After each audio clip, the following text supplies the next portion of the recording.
Bargaining power बहुत अच्छी होनी चाहिए। आरटीआई लगा के पदों की सारी जानकारी ले लें, वॉलंटियर नियुक्त कर दें जो आंदोलन को थोड़ा सा ध्यान रखें। सिर्फ हंगामा खड़ा करना मेरा मकसद नहीं, मेरी कोशिश है कि ये सूरत बदलनी चाहिए। एमपीपीएससी 2025 के नोटिफिकेशन के बाद ये पक्तियाँ ना आंदोलन से लेके सारी चीज़ कह देती हैं। क्यों कह देती हैं?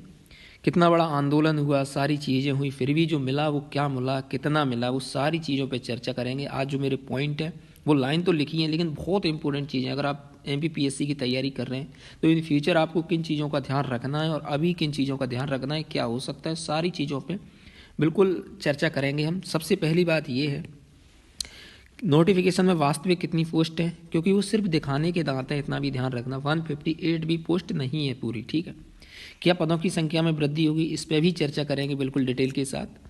न्यू की रणनीति और आंदोलन फेल हो गया, इस पर भी चर्चा करेंगे डिटेल के साथ। अब न्यू का क्या कहना है और आगे क्या हो सकता है। देखिए, सबसे पहला जो पॉइंट है कि नोटिफिकेशन में जो वास्तविक कितनी पोस्ट हैं, तो मैं बता दूं नोटिफिकेशन में 130 से 135 ही पोस्ट हैं सिर्फ।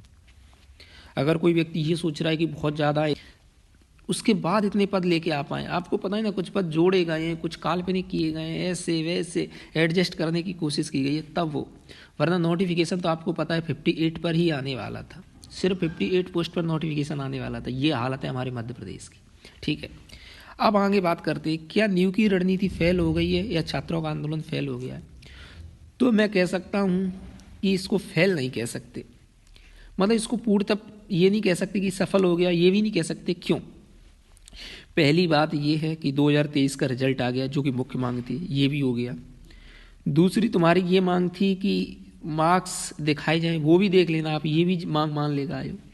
तीसरा पोस्ट की, भैया सिर्फ 58 पोस्ट आने वाली थी, ये जो आपने आंदोलन किया, ये जो हंगामा किया, इसी से आपकी कितनी पोस्ट आ गई हैं? 158 आ गई। ये 100 पोस्ट जो बढ़ गई हैं वो सिर्फ वो 4 दिन आपने मेहनत की, उसी का परिणाम है। वरना कोई 4 दिन में आपसे कुछ ले नहीं गया है, आपसे मुख्यमंत्री का पद नहीं मांग लिया था। क्योंकि कई लोगों का ये कहना रहता है कि न्यू ने क्या कर लिया है, न्यू ने राजनीति कर लिया, आंदोलन को बेच दिया। भैया कौन सी उन्होंने मुख्यमंत्री का पद छीन लिया? लेकिन मैं सच कह रहा हूँ, जैसे मैं देख रहा हूँ कि न्यू वालों ने क्या ले लिया। और जब कोई संस्था है अधिकारों के लिए मांगेगी तो पॉलिटिक्स तो होगी यार ऑटो में, क्योंकि आप अधिकारों की मांग कर रहे हैं, किससे कर रहे हैं? सत्ताधारी पार्टी से कर रहे हैं, तो ऐसे में पॉलिटिक्स होना संभव है। लेकिन वो क्या कर रहे हैं, किसके लिए कर रहे हैं, ये भी तो सोचने वाली बात है ना। वो सब स्टूडेंट्स के लिए कर रहे हैं, भूखे प्यासे किसके लिए बैठे थे, अनशन पे किसके लिए बैठे थे? हम सब के लिए बैठे थे। और उसमें उन्हें कौन सा फॉर्म भर रहा है? आपको लग रहा है कि जो न्यू के सदस्य वो फॉर्म भरते होंगे? बिल्कुल नहीं। उसके बाद कुछ कोचिंग वालों ने जैसे ही ये वैकेंसी आई, जिस तरह से ट्वीट किया ना, जैसे कम पोस्ट हुई तो जिस तरह से उन्होंने रिएक्ट किया, ऐसा महसूस हो रहा है उन लोगों को कि उन्हें सफलता मिल गई। कुछ कोचिंग वालों को कम पोस्ट आने पर ऐसा महसूस हो रहा है, यानी किसी की हार में उन्हें इतना सुख मिल रहा है कि उन्हें जैसे सफलता मिल गई हो। भाई एक तो आपने सपोर्ट नहीं किया हम लोगों को, दूसरा अब आप ऐसे रिएक्ट कर रहे हैं, यानी उनका पूर्णतः एक ही उद्देश्य है कि धंधा धंधा और धंधा। अब मेरे कुछ सुझाव हैं, बहुत इंपॉर्टेंट सुझाव है। पहली बात, क्या आंदोलन में भाग लेना चाहिए? तो मुझे लग रहा है अगर ये डेट पोस्टपोन की मांग रखते हैं 16 फरवरी, तो आंदोलन में भाग लेना चाहिए। पहली बात, न्यू को क्या करना चाहिए? न्यू को ना थोड़ा सा तैयार होकर रहना चाहिए। मुझे पता नहीं है, उनसे ना मेरी बात हुई है, पर मैं एक चीज़ कहूँगा कि उनको थोड़ी सी चीज़ें ध्यान रखनी।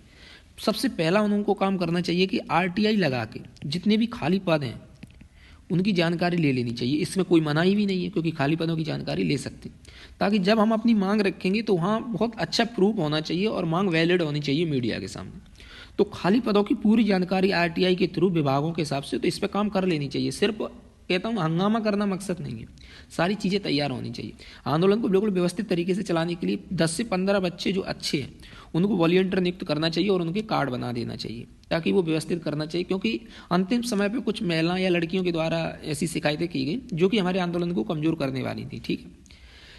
तीसरी चीज़ है कि बार्गेनिंग पावर बहुत अच्छी होनी चाहिए, सरकार की चालाकी और सारी चीज़ें समझनी चाहिए। बार्गेनिंग इतनी अच्छी होनी चाहिए ताकि स्टूडेंटों का जो विश्वास है वो आपके प्रति बना रहे। तो 3 ये चीज़ें, आरटीआई लगा के पदों की सारी जानकारी ले लें, वॉलंटियर नियुक्त कर दें जो आंदोलन को थोड़ा सा ध्यान रखें, और उनका कार्ड होना चाहिए बाकायदा, ऐसा नहीं। और बार्गेनिंग पावर बहुत अच्छी कर लें, क्योंकि सरकार हमेशा ऐसा धोखा देती है, क्योंकि एक बार आपका आंदोलन हट गया ना तो दोबारा स्टूडेंट इतना खड़ा हो नहीं सकते। तो ये तीसरी चीज़ ये है, क्योंकि फिर वो फ़ायदा उठा लेते हैं और भी लोग, ठीक है। अब जो मेन पूरा इसका सार है आगे क्या हो सकता है, तो मैं आगे 3-4 चीज़ बता देता हूँ। आंदोलन तो होगा, क्योंकि न्यू वाले करेंगे, उनके आत्मसम्मान को चोट लगी है, लेकिन मुझे पता नहीं उतना समर्थन मिलेगा कि नहीं, ये आप पर डिपेंड है कि आप अधिकारों को कैसे मांग करते हैं। दूसरी बात, पदों की संख्या में अगर आंदोलन नहीं हुआ, किसी भी तरह की हलचल नहीं हुई, इतनी ही पोस्ट पे ज्वाइनिंग हो जाएगी जैसा कि 2020 में हुआ था 158, और जिसमें लगभग 130 पोस्ट भी हैं, 130 ही पोस्ट हैं, फिर 13% होल्ड, वो सब तो कुछ कॉम्पिटिशन का मतलब कुछ पोस्ट ऐसी है ही नहीं है। क्या नए फ्रेशर स्टूडेंट इसमें सिलेक्शन, बहुत कम संभावना है। देखो ये तो अपवाद है ना, कई स्टूडेंट बहुत अच्छे होते हैं, लेकिन मुझे लग नहीं रहा, क्योंकि जो पुराने स्टूडेंट सेलेक्ट हो चुके हैं ना, वो ऑलरेडी इतने मजबूत स्थिति में है ना, और उनसे सिलेक्शन लेना 158। देखो जब कम से कम 350 सीट होती हैं तब संभावना बनती है कि कुछ, मान लो 100 सीट वो ले भी जाएंगे तो 120 या 140 सीट हमारे लिए बच जाती थी। लेकिन अब ये सारी चीज़ें हैं, मैंने एक एक चीज़ पे चर्चा कर ली है। उम्मीद है ये सारी चीज़ें आपको समझ में आई होगी। मेरा मानना यही है कि अभी प्रेशर बनाना चाहिए और इसको डेट को पोस्टपोन करवाना चाहिए ताकि स्टूडेंट ज़्यादा से ज़्यादा शामिल हो जाए। लेकिन आंदोलन बड़ा मजबूत तरीके से होना चाहिए, जैसा मैंने कहा है, तो सफलता मिल सकती है। बाकी जो होगा देखा जाएगा। ठीक है, तो बहुत बहुत धन्यवाद दोस्तों। जय हिंद, जय भारत।